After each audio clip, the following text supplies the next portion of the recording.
गए थे चीन।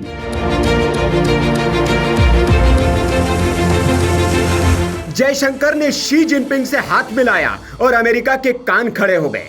एक तरफ अमेरिका टैरिफ की धमकी दे रहा है और दूसरी तरफ भारत चीन की राजधानी बीजिंग से दुनिया को संदेश दे रहा है, हम अब किसी के पिछलग्गू नहीं। 15 जुलाई को बीजिंग में एक तस्वीर वायरल होती है। भारत के विदेश मंत्री एस जयशंकर चीन के राष्ट्रपति शी जिनपिंग से मिलते हैं।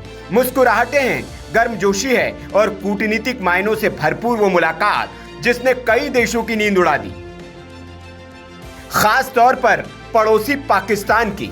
अमेरिका में बैठे ट्रंप को जैसे भारत ने आईना दिखा दिया हो।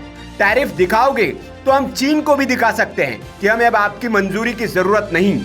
अमेरिका धमकी दे रहा है, एल्यूमिनियम स्टील पर 30% टैरिफ लगाएंगे।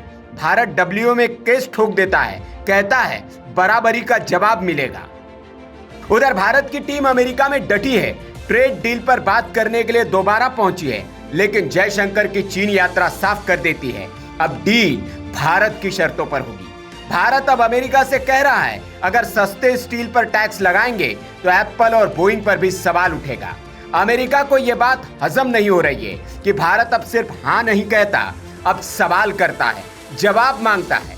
शी जिनपिंग की गुमशुदगी की खबरें उड़ रही थी, कहा जा रहा था कि वो गायब है, नजरबंद है, बीमार है, लेकिन जयशंकर बीजिंग पहुंचते हैं, शी से मिलते हैं और पूरी दुनिया को दिखा देते हैं चीन स्थिर है। भारत चीन से कटुता नहीं, समझदारी के रिश्ते बनाना चाहता है। यानी ये मुलाकात अमेरिका को दो तरफा जवाब थी, न हम आपकी लाइन में हैं, न चीन से डरते हैं। भारत अब अपनी डगर पर चलेगा, चाहे ट्रेड हो या कूटनीति।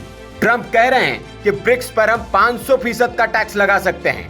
भारत कह रहा है लगा लो, लेकिन हम दबेंगे नहीं, झुकेंगे नहीं।